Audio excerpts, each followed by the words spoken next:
বাবা জীবিত থাকা অবস্থায় পরিবারটি যেমন ছিল তারা যেন আগামীতে এর থেকে একটু ভালো হতে পারে। এই বাচ্চাগুলাই একদিন জাতির জন্য সম্পদে পরিণত হবে।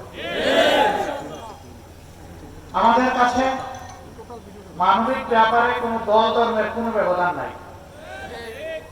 যেখানেই নির্যাতন, যেখানেই জুলুম, সেখানেই আমরা মজলুমের পক্ষে, জালিমের বিরুদ্ধে। আমাদের লড়াই জালিমের বিরুদ্ধে চলবে ইনশাআল্লাহ।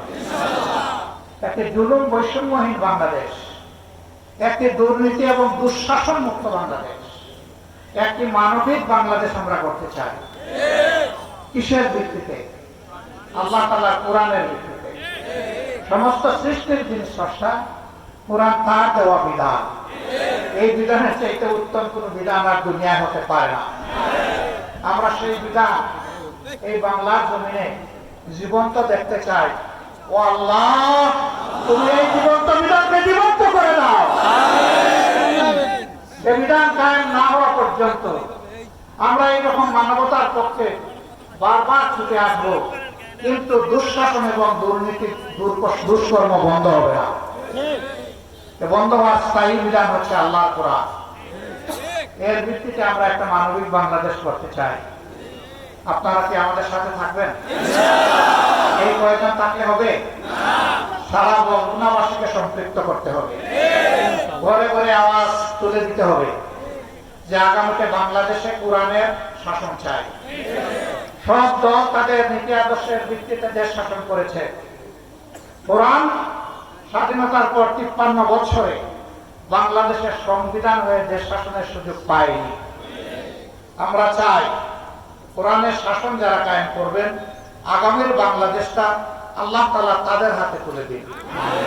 আর এই জন্য বাংলাদেশের জনগণের অন্তরে কোরআনের প্রতি আল্লাহ ভালোবাসা পয়দা করে দিন। কোরআনের ভালোবাসায় উজ্জীবিত হয়ে আগামীর কোরআনিক মানবিক বাংলাদেশ যেন আমরা গড়তে পারি, আল্লাহ তাআলা আমাদেরকে তৌফিক দান করুন। এরকম যত নির্যাতিত পরিবার বাংলাদেশে আছে, আমরা তাদের সবার পাশে আছি, সাথে আছি, আলহামদুলিল্লাহ। আপনারা দেখেছেন সম্প্রতি আন্দোলন, যার কারণে আজকের এই মুক্ত পরিবেশ, আমরা তাদের কাছে ঋণী। আমরা প্রত্যেকটা শহীদ পরিবারে গিয়ে উপস্থিত হয়ে সালাম দিয়েছি, তাদের দুঃখে পাশে দাঁড়িয়েছি। কোন কোন পরিবারে আমরা সমস্ত পারিবারিক দায়িত্ব মানবিক কারণে নিতে বাধ্য হয়েছি। আমরা একটা পরিবারকে বাদ দিইনি। আমরা দেখিনি যিনি শহীদ হয়েছেন তিনি কোন দলের, কোন ধর্মের। আমরা দেখেছি তিনি একজন প্রতিবাদী যোদ্ধা ছিলেন। সেই যোদ্ধা এবং যোদ্ধার পরিবারকে সম্মান আমরা জানাতে চেষ্টা করেছি। দায়িত্ব আমাদের শেষ হয়নি, দায়িত্ব কেবল শুরু হলো। আল্লাহ যেন সেই দায়িত্ব পালনের তৌফিক দান করেন। ক্ষমতায় কে যাবে না যাবে ফয়সালা আসমানে, কিন্তু জমিনে আমাদের দায়িত্ব আছে। রাসূল পাক সাল্লাল্লাহু আলাইহি ওয়াসাল্লাম বলছেন, খায়রুন নাস মান ইয়ানফাউন নাস। মানুষের মধ্যে সেই ভালো মানুষ যে মানুষের প্রয়োজনে, বিপদে আপদে মানুষের পাশে থাকে। আমরা সবাই মানুষের পাশে থাকবো ইনশাআল্লাহ। যেখানেই মানুষের বিপদ, সেখানেই গিয়ে হাজিরা দিয়ে বলবো, দল তরে ভয় পাবেন না, আল্লাহ আছেন আর জমিনে আমরা আপনার সাথে আছি। শুধু মুখের কথা নয়, বুকের কথায়, ভালোবাসায় এবং কর্মেও আমরা তাই পরিণত করবো ইনশাআল্লাহ। মুখে বলে বলে ভুলিয়ে উড়াইলাম আর কার্যে তো কিছুই হলো না, এটি হচ্ছে জাতির সাথে ধোঁকাবাজি। আমরা এই ধোঁকাবাজিকে ঘৃণা করি। আমরা যা করবো না তা বলবো না, যা বলবো তা জীবন দিয়ে হলেও বাস্তবায়ন করবো ইনশাআল্লাহ।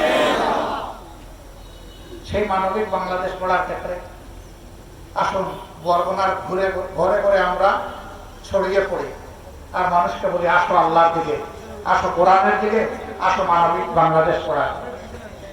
আপনারা যারা এসেছেন সবাইকে আমার এবং প্রিয় সংগঠনের পক্ষ থেকে গভীর কৃতজ্ঞতা, আন্তরিক মোবারকবাদ জানাই এবং বিশেষভাবে এই মজলুম পরিবারকে পাশে মজবুতভাবে দাঁড়ানোর আহ্বান জানিয়ে আমার বক্তব্য এখানে শেষ করছি।